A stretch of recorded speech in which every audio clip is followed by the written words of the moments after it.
If Bobby Fischer was the captain of the Titanic, he would have definitely saved that ship from sinking. Because the way he saves this game is literally unbelievable. Hello Fischer fans, welcome back to the series of my 60 memorable games by Robert James Fischer, and in this video I'll walk you through his game number 9 in the book. The title to this game in the book is Betwixt the Cup and the Lip, and I honestly don't know what that means, so if anybody knows, please let us know in the comments.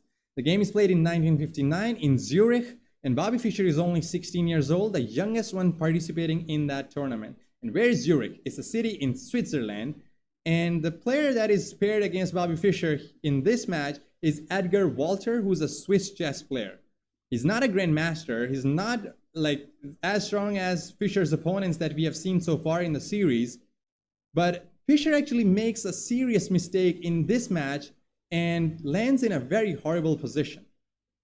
How Fischer saved that position is, I don't know, I would have definitely resigned. If anybody else was there, he would have definitely resigned. Fischer himself admits in the book that he was just about to resign, but some miracle happens and he saves the game and it's a draw in the end.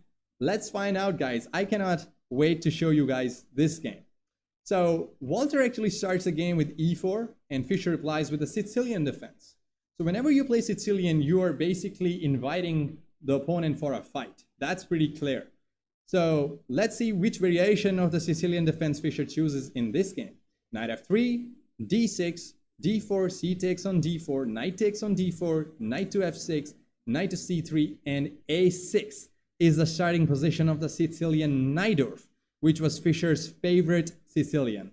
Just because it gives huge attacking chances to black, and the idea for a6 is just to control that b5 square so that the knights are not jumping, the bishop is not coming there with a check. So you want to play e5, but controlling the b5 is really important. So you have to play a6, and that's the starting position of Sicilian Najdorf. So let's see which variation Walther actually chooses in this game. And there are more than 10 systems that you can play against the Najdorf. That's why Najdorf is a very a theory-rich opening, and you have to memorize a lot of theory in order to play it on the top level. So Walther actually goes with this bishop g5 move, and the move that Fischer plays here is e6. Why not e5? Because that would be a terrible positional mistake, because then you're weakening the d5 square a lot. Although the computer still thinks that it's a theoretical move, but look at that bar going down, giving huge advantage to white immediately. And here, knight f5 is a move, but later on, knight d5 is going to come, and you have weakened that d5 square a lot. So we don't want to do that. We want to take control of the d5 square. So for that reason, e6 is really necessary. Whenever white actually goes bishop c4, you have to play e6 as well, not e5, just so that you just blunt that bishop out. And the other occasion when you actually play e6 is after bishop g5, just so that bishop is putting a lot of pressure on the knight, so you don't want to give that d5 square so the other, white's knight is not jumping on d5. So e6 is really important. And f4 by Walther, bishop e7, and here Fischer writes in his book that later in his career he actually loved to play queen b6 and just go into that poison pawn variation, and where white actually gives up this pawn after queen d2, black actually takes the pawn, and white, after sacrificing a pawn, gets a lot of activity. So that's the variation Fischer loved to play later in the career. But in this game, he actually chose bishop e7. He just, wants to get the knight unpinned. Queen f3, knight b to d7, castles queenside. And Edgar Walther makes his intentions very clear. He wants to castle queenside, which he has done, and launch a pawn storm on the kingside, and it's going to be one hell of an attacking game. So that's the correct strategy as well, because if you're playing against a very strong opponent, you don't want to go into a boring positional battle, because the stronger player would actually be more familiar with those patterns in the positional domain, and he would definitely outplay you. So what you want to do if you're paired against a stronger opponent is go for an attack, because you're already going to lose the game. So it's not anything wrong in going for an attack. Maybe your opponent slips up and you actually win, and we'll see exactly that happen in this game. So queen c7, bishop d3, and now b5, expanding on the queen side with the idea to play bishop b7 and kicking that knight away. But Fischer is like abstaining from castling king side, which is very interesting. So let's see what Walther does. So he takes on f6, which is inaccurate. Fischer actually took back with the knight, and like Walther gave up his dark square bishop a bit prematurely. So, okay, here Walther actually commits a mistake. He goes rook h to e1, which is a mistake because it's, I mean, really hard to understand why is this a mistake. You're just lining the rook with the king, but the idea here for Fischer is to actually, like, the correct move was king b1. You just tuck the king away so that it's like not on the c file where the queen is and the rook is also going to come. So you want to play king to b1. But the problem with rook to e1 is, I mean, what Fischer played is bishop b7, and he did not reply with the best move, which was b4, kicking the knight back to like e2. And then the line actually is pretty long, g6, and then g4, e5, g5, knight to h5, knight f5, knight takes on f4, knight takes on e7, queen takes on e7. And the reason black actually has a slight edge in this position, like if you want to take the knight here, you might think that, okay, black is ruining his pawn structure, but queen actually takes on g5, and we're pinning the knight down, and we're going to win it in the next move. So after rook d2, queen takes, pawn takes, and after e5, the move is to take the pawn, rook takes, king f8, bishop to e4, rook b8. I mean, this line is a pretty long one, and I mean, the moves are pretty natural. And in this position, if you think that you might actually want to win that bishop, the f pawn is actually too strong, and it's going to be queening. So for that reason, I mean, black has a slight edge, and this rook e1 move is considered to be a mistake. But it's a pretty long line, and nobody's going to calculate that far. So Fischer actually just played a natural move, which is bishop b7, but in his book he admits that he should have played b4, and b4 was asking to be played. So yeah, he realized that later. So after king b1, rook c8, and the drawback of rook c8, as Fischer mentions in the book as well, is that black king will not be able to castle queenside, and he might not want to castle kingside as well because the pawn storm is on the way. And let's see how Fischer actually deals with it. Now g4, knight to d7, you don't want to get g5 with tempo. So now g5, and Fischer here actually commits a mistake, which is knight b6. He should have played g6 to stop f5, but he overlooked a move that we'll see in a couple of moves. So Walther actually goes with the correct idea. He goes f5, and here Fischer thought he would just play e5, kick the knight back, and then he's not in danger because the knight actually moves back, and these pawns are not so dangerous. If like f6 is going to move the bishop back, or maybe he takes, and then, I mean, he would drop the bishop back. Fischer thought that he is defensively okay. But the problem here is the excellent move found by Walther here is f6. So Fischer was attacking Walther's knight, but Walther actually attacks now Fischer's bishop. And the problem is that Fischer thought he would just take the knight and he's okay. The problem here is if you take the knight, then the problem is knight d5. Immediately attacking the queen and the knight and the bishop and everything. You have to take that knight, but then pawn takes, and that rook e1 that was like a mistake now has been justified, and this bishop is lost, and pawn's not going to take. The rook is going to take and invade that 7th rank. Let's say after takes, you play queen b6, rook takes, and now you start running away with the king. There is queen entering the position, and like black is dead lost. So f6 is an excellent move by Walther. Huge like shout out to Walther. Takes. I mean, Fischer actually has to take that pawn and not take the knight. So after takes, he has to drop the bishop to f8. But suddenly, Fischer's mistake is costing him a lot. Now he's gonna be just trying to defend this horrible position. White is completely winning in this position. Knight d5 is coming in. Fischer has to take that strong knight, and after pawn takes, Fischer has to run away with that king because pawn cannot take the knight because the rook was just looking at that king on the e file. So king moves away, but now knight c6. Bishop takes. You cannot allow that knight there. It was coming with check, and king is already running out of squares, so you have to take. C takes, and Walther actually commits this decision because he has this move bishop e4, hitting the queen. Now queen b6, moving the queen away, and now queen to h5. Fischer now starts to run away with his king because the idea for Walther was to take the pawn on e5 since this pawn is pinned. So Fischer runs away with the king, but now bishop to f5, hitting the rook, rook to d8, and now Fischer grabs this pawn with check. So very terrible position. White is completely winning, and Fischer keeps on admitting in the book that he was just about to resign. Queen to e6, now queen c7, rook e3, bishop to h6 hitting the rook, and now rook f3. So he's now bringing the rook into the game as well. What a fantastic rook lift by Walther. Like so far, Walther is just destroying Fischer here. So, I mean, 4.4, 4.6, and it's still going up as the more time we give it.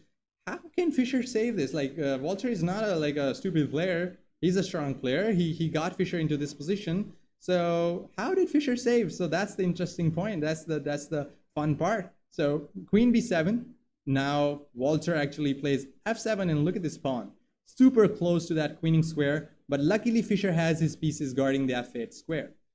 So he brings the bishop back to g7. A rook to e3. You don't want to put the rook to c3 because rook to d3. You don't want to put the rook to c3 because the bishop is now eyeing that square. So bishop to f8. And now, beautiful move by Walther. He takes on e5, and he's now using tactics to get a simpler winning position. Fischer took the queen, and now Walther took with check. King to a7, and now the other rook comes in and wins back the material that he lost.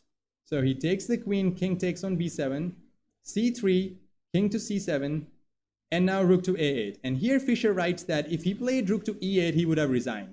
Because if rook e8, let's say king goes d6, now white just starts to bring the king in, and after a few moves, black would be in Zugzwang, which means that he won't have any moves to play. He can move these pawns, but then once he will run out of these pawn moves, how are you going to solve this problem of these two pieces? You cannot move the rook up because then the bishop would be hanging. You cannot move the rook here because the pawn takes. You cannot move the bishop here because the rook takes, and after bishop takes, the pawn promotes. So Fischer would have been in a terrible Zugzwang here. So the move chosen by Walther is also good, but Fischer, mentioned that if he played rook e8, he would have resigned. So rook a8 gave Fischer a little bit of hope. And also it's move 37, so after 3 moves, the game was going to adjourn, which means the game was going to be paused and the next state was going to start, because at that time, there were no computers. So after 40 moves, games were adjourned, means they were like paused, and players would just sit overnight and analyze with their partners and trainers all night long in the position, and then in the next day they would continue from here, which was like a very beautiful thing before the computers. But after the computers invaded chess, that thing has been, no more in the game. So Fischer wants to play for a few more moves, although he completely knows that he's losing. Like 5.4 is the advantage to white. So rook takes on a6, Fischer goes king e7, and now rook to e6 check. And here Fischer just grabs the pawn on f7, and Walther grabs the pawn on e5.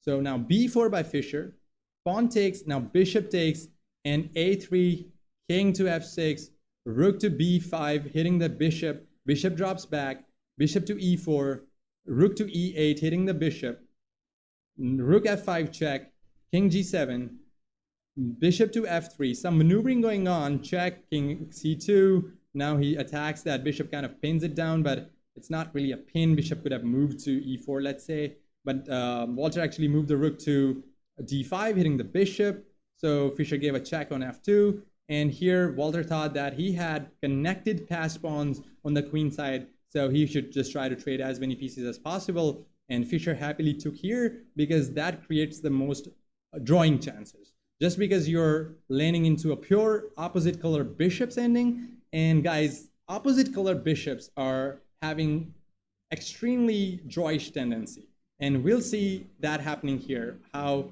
opposite color bishops, even though white has like a couple of extra pawns and they are 2 connected passed pawns, it will still be a draw. Although white is completely winning if he plays correctly, but the tendencies are there for a draw.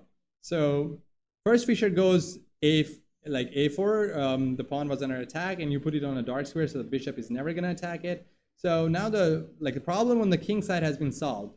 White's black's pawn on the dark square, white's pawn on the light square, so nobody's ever going to win those pawns. So king d3, good move by Walther. Fischer brings the king into f6, and now king to c4. Fischer actually goes king to e7, and here Walther actually commits a mistake. And like Capablanca said that a stronger player is always lucky. Somehow Fischer got lucky and Walther actually commits this mistake. I mean, you're playing against a very strong player and you're making a lot of effort and spending a lot of mental energy in making those moves in the middle game, in the opening, and then you are getting excited that you're gonna beat this Bobby Fischer guy who's beating these Russians. So like you have to control your nerves, and Walther actually did not calculate. Maybe he was in time trouble, who knows, but he should have actually seen the correct idea, but he actually played king b5, and suddenly the game is moving to a draw. Bobby Fischer actually should have played here Walther should have played b4, but Bobby Fischer now has a drawing move, which is bishop to f4. So now if Bobby Fischer goes bishop f4, and now even if you go b4, it won't help because Bobby Fischer would move his bishop to d2 and bring his king in, keep that bishop on that diagonal, and then move that bishop to this diagonal. So it is impossible for Walther's pawn to advance. And king and bishop are together going to control this important b6 square, so that b6 push is never coming, and pawn cannot even go to a7 because bishop would just stay. So the pawns have completely gotten immobile in this situation, and it would just be a draw. There is a blockade by Fischer. Like you can just keep moving this bishop back and forth, and Fischer would just keep moving that bishop back and forth. If you move the king, then king b6, and then the pawns are completely blocked. So Fischer actually did not play bishop f4. He missed that idea, and he played king d7, giving another chance to Walther to win the game. And again, this time the winning move that Walther had was b4. If he played b4, he would have won the game. But the move played by Walther in this position is a4, and it's a huge difference again. Let me show you guys. If Walther played b4, then let's say Fischer actually brings the king in, Walther would just move the king to a5, and after you move the bishop away, king a6, like bishop e3, now you bring the pawns in, and you will see what the problem is here. Even if you put the bishop on this diagonal, b6 is coming with check, and it's supported by the pawn on a5. That means bishop has to sacrifice itself, and that's a losing position for black. And I mean, yeah, it's pretty simple position. After, let's say, you go king b8, king has to go back to b5, bishop has to stay on that diagonal, but now, like, let's say you play a6 in that position, and it's completely impossible to stop that pawn from promotion. There's bishop watching that a8 square as well. So b4 should have been considered. But the move played by Walther is a4, and it's a huge difference. And we'll see Bobby Fischer exhibit that technique to draw this game. Why is this a draw? Let Bobby Fischer demonstrate himself. So he played king c7, and now b4, but it's too late. King b8, a5, king to a7. Like, what can you do? You have to go back with the king, but now bishop goes back to g3, and king b3, bishop goes back to e1, king a4, bishop now stays on this diagonal. So Walther played bishop to like h5. I don't know what was he thinking. He was probably like doing some waiting moves so that he could buy some time to think like how could he win this, but he cannot win this. Bobby Fischer would just keep that bishop on this diagonal, and the difference is black's king is super active. White's king is not in time to take control of the b6 square, and black king is right in the way of these pawns taking control of the b6 square, so you can never play b6. Like if you play b6 here, like, okay, it's black to move, but if you play b6 here, let's say you play b6, then the move for like black is just to play king b7. And if you now play a6, you're gonna lose the pawn. And if like white starts to bring the king in, then there is king c6, stopping the king to enter in the position. Again, a6 is not possible because king just takes on b6 and is watching that a7 square as well. So like, I mean, probably that's what happened in the game as well, yeah. King c6, bishop to b5 check, and now king to c5, and again, I mean, you cannot play this pawn forward because then this bishop is going to go to f4 square, and you will never be able to promote. So in this position, he played like bishop to e8, and after bishop to e1, players agreed to a draw. Like if you, for example, go b7, then bishop to g3, yeah. So you just like stop that idea. If now a6 trying to go here, but now king b6, and like you have to save that pawn, but now king to a7, but also just bishop c7 is completely, you're setting up this blockade. The absolute like exhibition of opposite color bishop drawish endgame. Like white has a couple of extra pawns, but it's still a draw. That's how amazing and rich chess is. Even if you have like a ton of extra material, like two connected passed pawns, that would like, there are two connected passed pawns are even sometimes able to win against a rook. But the opposite color bishops are notorious for this drawing tendencies, just so that you can set up this blockade and stop these pawns from moving forward. So players agreed to a draw here in this position, and Bobby Fischer put this game into one of his memorable games. And even though he did not win it, but he still like, I can only imagine how happy he would have been to save that game, so that he actually put this game against a FIDE master, not even a grandmaster, in his 60 memorable games book, where he's putting the other legends. He's also including Edgar Walther. So yeah, beautiful. Like maybe he got lucky. I mean, if instead of Walther, it would have been somebody else like Petrosyan or Spassky or Tal or somebody else, like a Russian grandmaster, he would have definitely crushed Fischer. Fischer would have even resigned right in the middle game against a strong grandmaster, but he was playing against this FIDE master from Switzerland. He thought he probably has a chance. So yeah, I hope you guys enjoyed this video. I mean, this probably is the longest video in the series. I actually spent a lot of time explaining a lot of moves in this one, but I hope you guys found it instructive, and I welcome your comments. Whatever your suggestions are, guys, please let me know. I will definitely work on it. I respect my subscribers the most, and I hope to bring more like instructive content for you guys in the upcoming videos. So don't miss the next video, by the way. Game 10 is against Unziker, and that's a big game. So thank you guys for your time. Hope you guys enjoyed. Please like my video and subscribe my channel if you have not subscribed it. And I'll see you guys in the next video. Goodbye.